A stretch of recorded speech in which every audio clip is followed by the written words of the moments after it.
Okay, so today we are going to read the various sources from which our constitution makers has taken certain provisions, certain guidance to make our constitution. Our attempt should be to memorize these things. अब ये list इतना exhaustive है और इतना confusing है कि कितना भी याद करो, कई एग्जाम में, एक्चुअल एग्जाम में we end up doing mistakes. तो इसको कैसे ठीक किया जाए उसको लेके मैं थोड़ा, जैसे मैं याद करता हूँ, मेरा जो अप्रोच है वो बताने की कोशिश कर रहा हूँ। देखते हैं। सबसे पहले है गवर्नमेंट ऑफ इंडिया एक्ट 1935। यहाँ से हम क्या क्या ले रहे हैं एक बार देखते हैं। यहाँ से हम फेडरल स्कीम लेते हैं, ऑफिस ऑफ गवर्नर लेते हैं, जुडिशियरी लेते हैं, पब्लिक सर्विस कमीशन लेते हैं, इमरजेंसी प्रोविजंस और एडमिनिस्ट्रेटिव डिटेल्स। अब इतना लंबा लिस्ट याद करना शायद बहुत मुश्किल हो अगर हम लॉजिकली समझे नहीं कि क्यों ये चीजें यहाँ से ले रहे हैं। सबसे पहले कुछ आसान चीजों से स्टार्ट करते हैं, फिर हम गवर्नमेंट ऑफ इंडिया एक्ट पे आएंगे कि यहाँ से क्यों और क्या ले रहे हैं।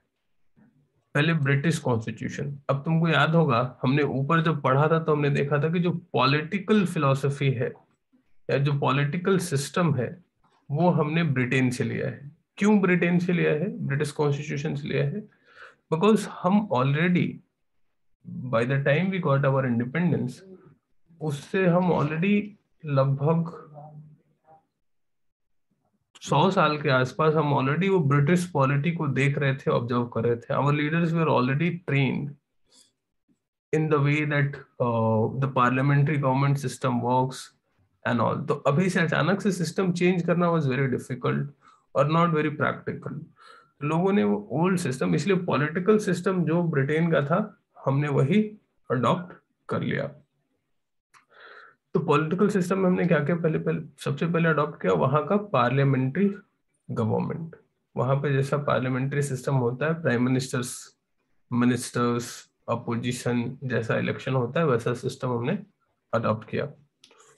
Rule of law, this is easy to remember. Britishers, हमने एनसीईआरटी में भी पढ़ा है, and if you can recall this, it it was the Britishers who first started this idea of rule of law. कि किसी भी कंट्री में जो भी जब वो इंडिया भी आए तो they made laws and they tried to rule as per those laws। Courts का एस्टेब्लिशमेंट करते हैं, वो जुडिशियल रिफॉर्म्स करते हैं। इवन अगर तुम लोगों ने एनसीईआरटी वाली क्लासेस की होगी हिस्ट्री की, तो there also we have discussed कि how even when they were going for all out war, 1857 का वॉर होता है और उस समय भी when they have to punish, first they are making law और फिर लॉ के हिसाब से पनिश करते हैं। Although laws they are biased, लेकिन लॉ बनाना ये नहीं छोड़ते हैं, लॉ तो बना रहे हैं। तो रूल ऑफ लॉ ब्रिटेन से आया है। ये कहीं भी गया है तो रूल ऑफ लॉ ब्रिटेन से ही गया होगा। This is the place where it has originated. तो हम रूल ऑफ लॉ ब्रिटेन से ले रहे हैं।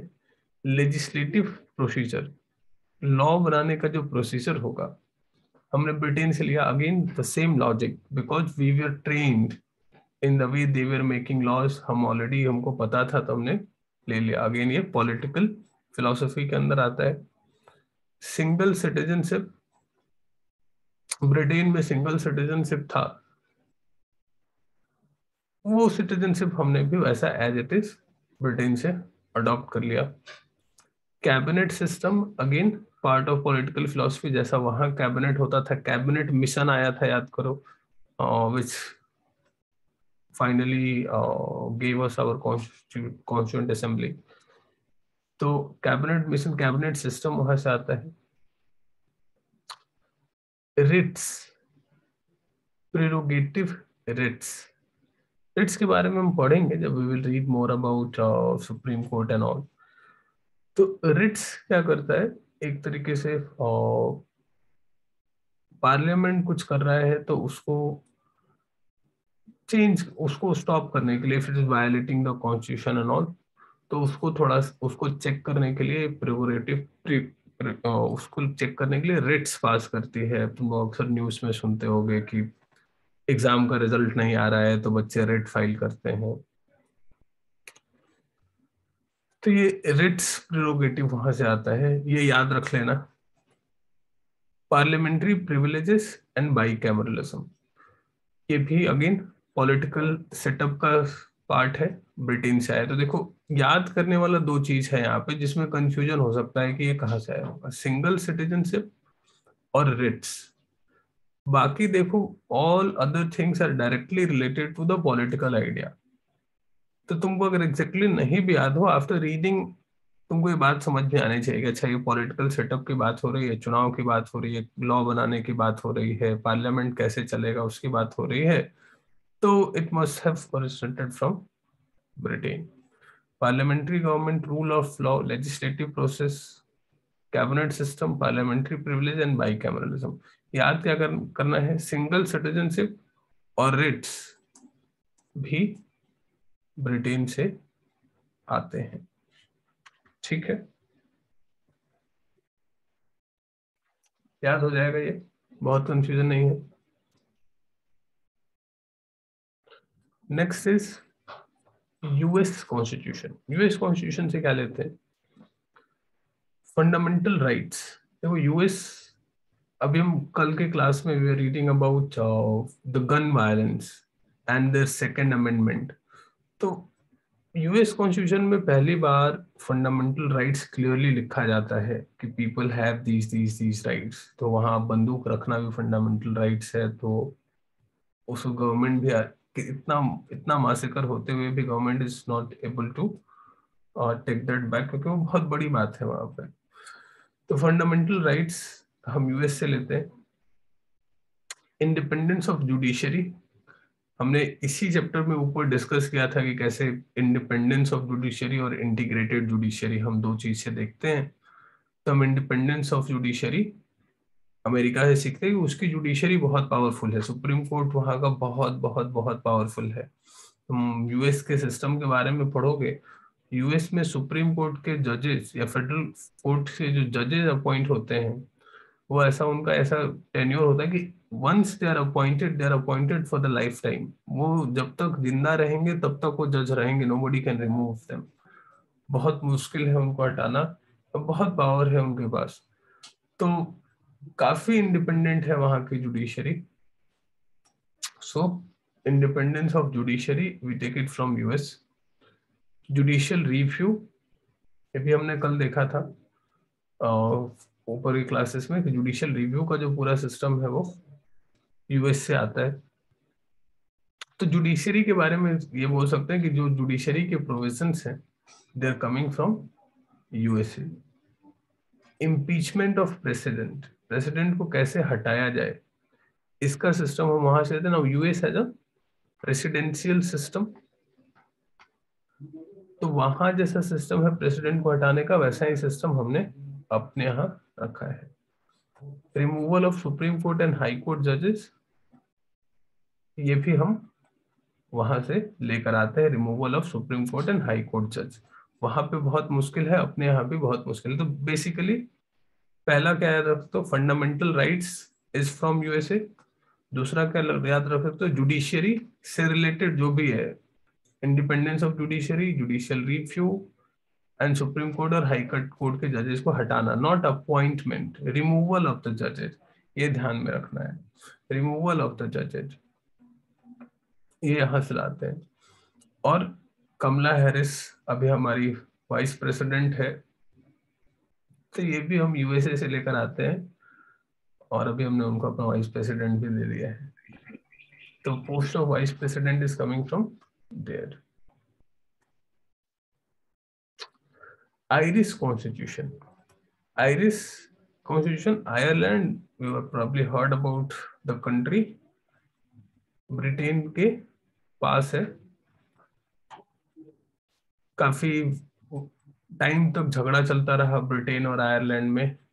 हमने पॉलिटी की क्लासेस के एनसीईआरटी क्लासेस में भी पढ़ा है, आज के न्यूज़पेपर में भी there is an article about this the Hindu में, तो न्यूज़पेपर की क्लास में उसको देखेंगे। बट आयरलैंड के कॉन्स्टिट्यूशन से हम क्या लेते हैं, हम यहाँ से लेते हैं डीपीएसपी। देखो मैं कैसे याद रखता हूँ, आयरलैंड जो है वो बहुत छोटा सा कंट्री है, और ब्रिटेन वाले इसको काफी डोमिनेट करके रखते हैं। क्रिकेट में भी ये ऐसा बहुत, अगर तुम लोग क्रिकेट कभी देखो तो ये बहुत छोटी सी कम कंट्री है उनका। कुछ क्रिकेट प्लेयर्स ठीक है, लेकिन ठीक ठाक सा ही है, बहुत पावरफुल कोई कंट्री नहीं। तो मैं ऐसा याद रखता हूँ इसको कि डीपीएसपी, अब डीपीएसपी क्या है, इट्स नॉट दैट पावरफुल। हम कंपेयर करेंगे जब आगे पढ़ेंगे तो फंडामेंटल राइट्स और डीपीएसपी और directive principles of state policy. अभी क्या होता है, if you do not know about this don't worry. हम देखते हैं कि फंडामेंटल राइट्स हमारे ये क्या है, ये बहुत पावरफुल है। You can go to the court and ask the government to fulfil this, लेकिन you can not ask the same for the DPSP. ये वीक चीजें, तो मैं ऐसा जो वीक चीजें है ना वो सब हम इधर से लेकर आते हैं आयरिश कॉन्स्टिट्यूशन से। डीपीएसपी देख लो, वीक है। राज्यसभा का नॉमिनेशन कैसा होगा, ये भी थोड़ा ऐसा वीक सा सिस्टम है, राज्यसभा के पास बहुत पावर नहीं है तो।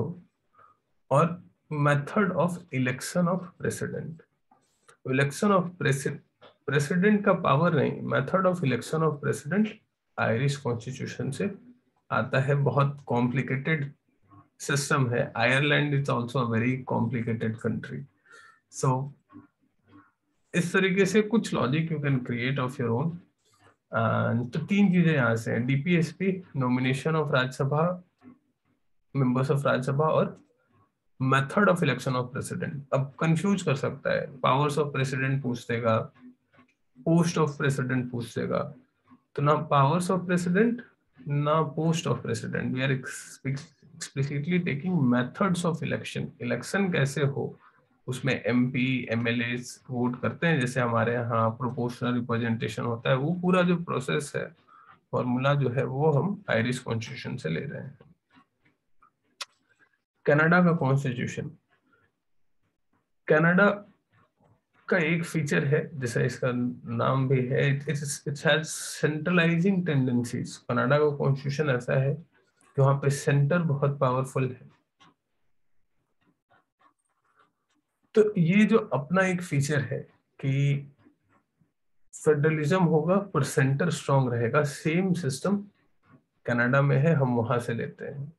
कनाडा के बारे में if you will read a little, recently भी हम शायद डिस्कशन कर रहे थे इस पर, यूपीएससी क्वेश्चन में भी एक इसके रीजन का नाम आया, क्यूबेक।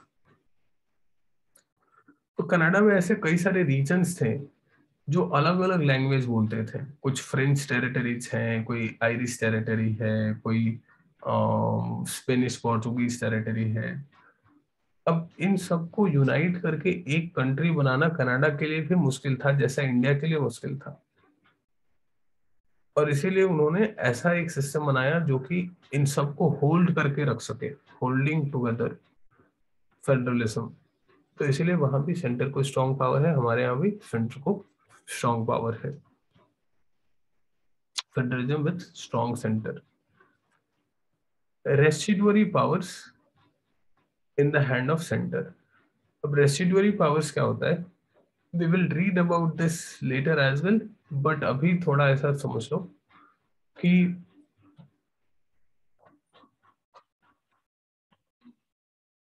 चार तरीके के पावर्स, चार तरीके के सब्जेक्ट्स हैं। इस एक होता है सेंट्रल लिस्ट का,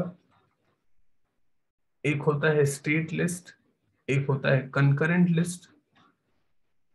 यानी सेंट्रल लिस्ट में जो जो भी चीजें हैं, जो भी प्रोविजंस आते हैं सेंट्रल लिस्ट के अंदर, उस पे सेंटर कानून बना सकता है। डिफेंस के ऊपर सेंटर कानून बनाएगा। स्टेट वाले बोले कि अभी हम अग्निपथ स्कीम हम अपने यहाँ नहीं लागू करेंगे और हम अपनी आर्मी रिक्रूट करेंगे, they can not do even if they have the borders with them.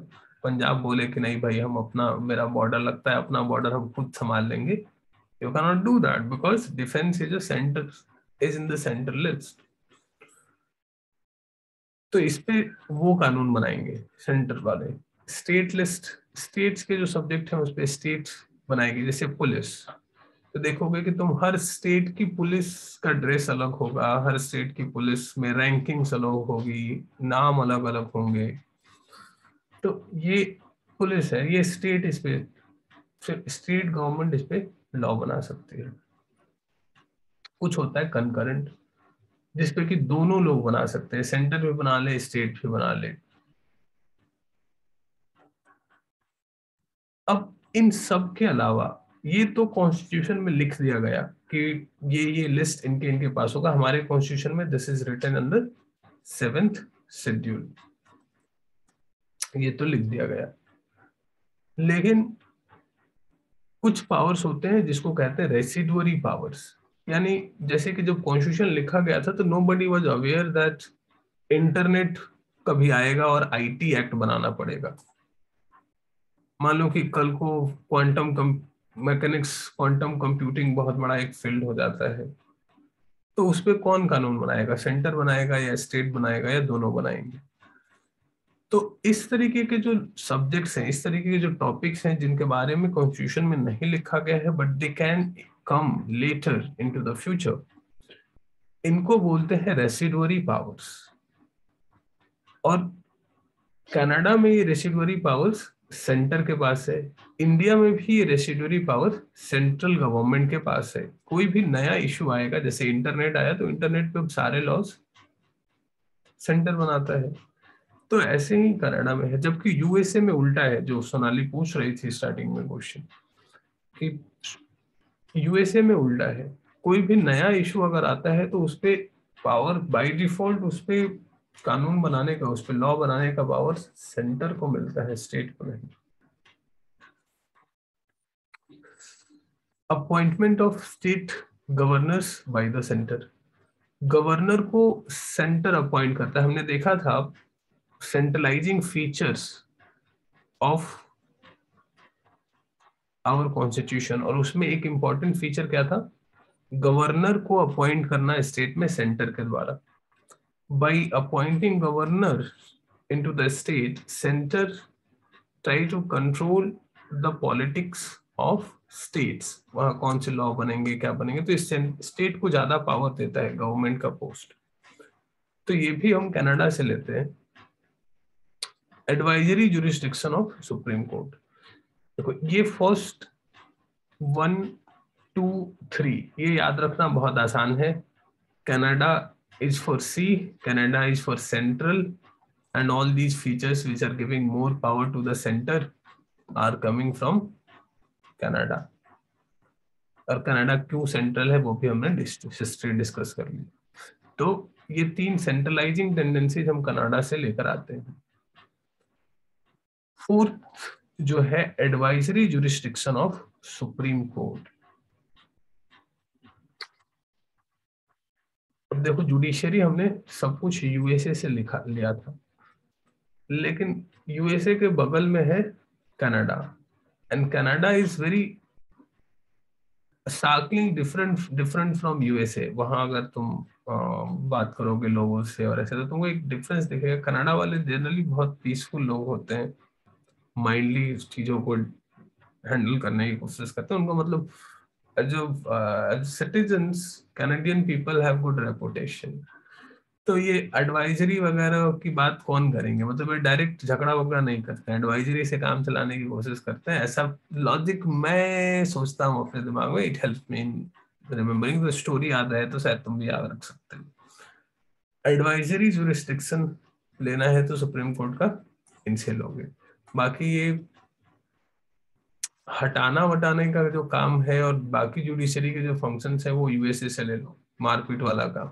लेकिन एडवाइस लेना है तो कनेडियन कॉन्स्टिट्यूशन से लेंगे। ऑस्ट्रेलियन कॉन्स्टिट्यूशन, तो ऑस्ट्रेलियन कॉन्स्टिट्यूशन भी मोर और लेस सेंट्रलाइजिंग टेंडेंसी वाला कॉन्स्टिट्यूशन है, जहां पे सेंटर को ज्यादा पावर है। यहां से हम क्या क्या ले रहे हैं, कंकरेंट लिस्ट। कंकरेंट लिस्ट हमने देखा यहाँ पे, जिसपे कि स्टेट और सेंटर दोनों लॉ बना सके, ये लिस्ट हम ऑस्ट्रेलिया से लेकर आते हैं। तो concurrent list is kind of attempt to balance the power of both centre और स्टेट, दोनों के बीच बीच का एक तो it's neither Canada neither USA, दोनों के बीच का एक है ऑस्ट्रेलिया। ये यहां से हम कंकरेंट लिस्ट लेकर आते हैं। Freedom of trade, commerce and intercourse, joint sitting of to houses of parliament. Concurrent list क्या है? दोनों एक साथ काम कर सकते हैं, centre and state. Joint sitting में क्या होता है? राज्यसभा और लोकसभा दोनों एक साथ काम करते हैं। फ्रीडम ऑफ ट्रेड में क्या है? You can trade between any state, you can go from any place to any place to do your trade, there should not be barrier, states can not create barrier. Bihar नहीं बोलेगा कि हम UP वाले को trade नहीं करने देंगे अपने यहाँ। कॉमर्स का फ्रीडम हो। तो ऑस्ट्रेलियन कॉन्स्टिट्यूशन से जो एक थीम हम पकड़ सकते हैं कि वो क्या ला रहे हैं, ये म्यूचुअली सेंटर स्टेट रिलेशनशिप कैसे काम करे, सेंटर और स्टेट या सेंटर स्टेट और स्टेट कैसे ठीक से काम कर सके, इस तरीके के जो प्रोविजंस हैं, these provisions we are taking from Australian constitution. So concurrent list, freedom of trade, joint sitting of both houses of parliament is from Australian constitution. Germany का जो कॉन्स्टिट्यूशन था, जिसको वाइमर कॉन्स्टिट्यूशन बोलते हैं, यहां से हम सस्पेंशन ऑफ फंडामेंटल राइट्स लेते हैं। अब समझ ही सकते हो, जर्मनी हिटलर वाली कंट्री है, हिटलर में इमरजेंसी लगेगा, तानाशाही चलेगी, तो it's kind of very easy to remember. Suspension of fundamental rights Germany से आएगा। रशिया और उस समय का जो यूएसएसआर था, जो अब रशिया हो गया है, यहां से हम क्या लेते हैं? Fundamental duties. तो रशिया वाले ऐसे ही हैं शुरू से, दे से कि it's not just that the government will work for you, you should also work for the government। तो फंडामेंटल ड्यूटीज हम यहां से लेते हैं। युद्ध पे सबको जाना पड़ेगा जब लड़ाई होगी तो fundamental duties. I mean if will see the history of USSR, USSR एक कम्युनिस्ट कंट्री था जब उनका कॉन्स्टिट्यूशन लिखा गया। Communist country, it's not just the state which is helping you, you should also have to fulfill your duties towards the state। क्या होता है communist system में, लेकिन सब बराबर है, सबको बराबर काम करना है, तो ऐसा ड्यूटीज वहां पे होना चाहिए, and that we have taken from them.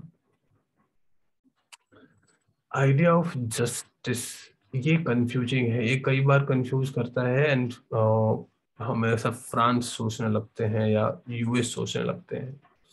Idea of justice comes from there, हमारे प्रियम्बल में लिखा है सोशल पॉलिटिकल और इकोनॉमिक जस्टिस। ये यूएसएसआर के कॉन्स्टिट्यूशन से आता है। Again if you can relate, अगर तुमको पता है कि कम्युनिज्म क्या होता है, सोशलिज्म क्या होता है, तो सोशलिज्म में हम क्या करते हैं, तो करते हैं कि everybody should be equal, everybody will should get justice, not just social. ऐसा नहीं कि सब कास्टिज्म हटा दो, इकोनॉमिक और पॉलिटिकल भी मिलना चाहिए, equal rights, equal economic opportunities for everyone, equal political rights for everyone. तो ये भी हम सोशलिज्म से लेकर आते हैं, और इसलिए ये सोवियत यूनियन से आता है। ठीक है, fundamental duties, ideal of justice comes from Soviet union और रशिया। फ्रांस से तो आसान है, लिबर्टी, इक्वलिटी और फ्राटर्निटी। और रिपब्लिक का आइडिया संकेत क्लास के स्टार्टिंग में पूछ रहा था, दो चीजें। डेमोक्रेसी जो है, हम प्रियम्बल वाले चैप्टर में, नेक्स्ट चैप्टर में डिस्कस करेंगे कि रिपब्लिक एक्चुअली होता क्या है, how republic is different from democracy, और why we use two terms for that. तो अभी फिलहाल इतना याद रखो कि रिपब्लिक का idea that people should be the default ruler. French revolution में क्या हुआ था, अगर तुम लोगों को थोड़ा बहुत याद होगा, तो फ्रेंच रिवॉल्यूशन में वो क्या करते हैं, मोनार्की को हटा देते हैं, किंग को ग्लोटिन करते हैं और उसके बदले में पीपल्स रूल लाने की कोशिश करते हैं कि the ruler should be elected. तो ये जो आइडिया आता है रिपब्लिक का, वो फ्रेंच कॉन्स्टिट्यूशन से हम लाते हैं। अगेन कंफ्यूजन हो सकता है कि ये यूएस के कॉन्स्टिट्यूशन से भी आ सकता है, लेकिन यूएस से नहीं है, हम फ्रांस से ला रहे हैं। ऑल्दो यूएस से पहले, फ्रांस से पहले यूएस रिपब्लिक हो चुका था।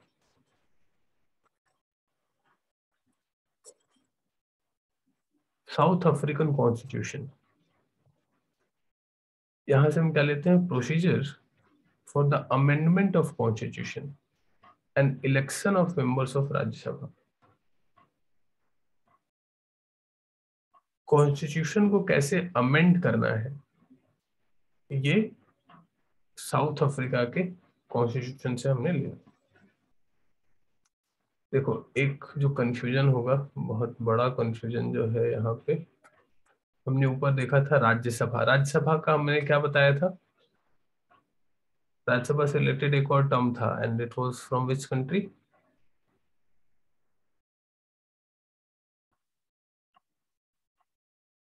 कोशिश करो याद करने का।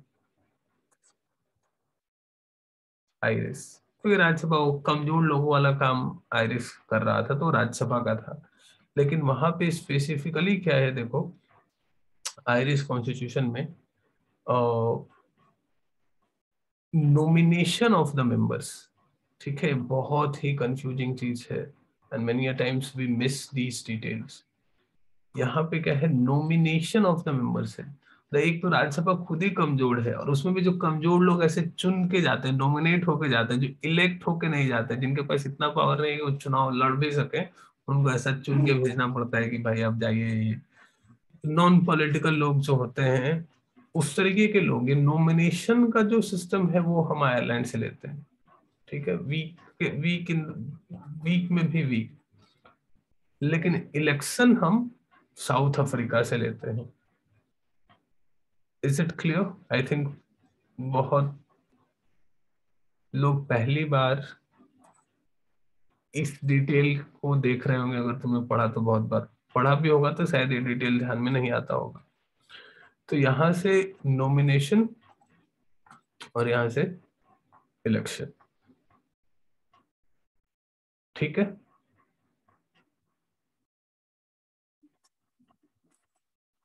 जापानीज कॉन्स्टिट्यूशन से हम प्रोसीजर स्टैब्लिश्ड बाय लॉ लेते हैं। देखो ये प्रोसीजर स्टैब्लिश्ड बाय लॉ जब हम पढ़ेंगे ना, तो ये पूरा सिस्टम समझ में आ जाए कि हम क्यों जापान से लेते हैं। Just for now you should understand कि what kind of country Japan is. जब जापान के बारे में तुम सोचते हो, जापानीज लोगों के बारे में सोचते हो, तो क्या इमेज बनता है दिमाग में, what kind of country Japan is?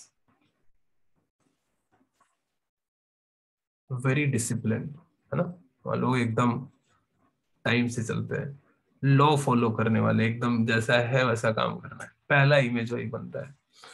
Procedure established by law भी वही कहता है कि जो लॉ में लिखा है वही काम करना है। डिसिप्लिन से इधर उधर नहीं होना है, अपना इंटरप्रिटेशन नहीं लगाना है कि अरे 10 बजे बोला है तो 10:30 में भी जा सकते हैं, नहीं। Procedure established by law you have to follow, and that comes from Japanese constitution. तो मुझे लगता है कि now with this discussion it becomes a little bit easier for you to remember this। लग रहा है अब आसानी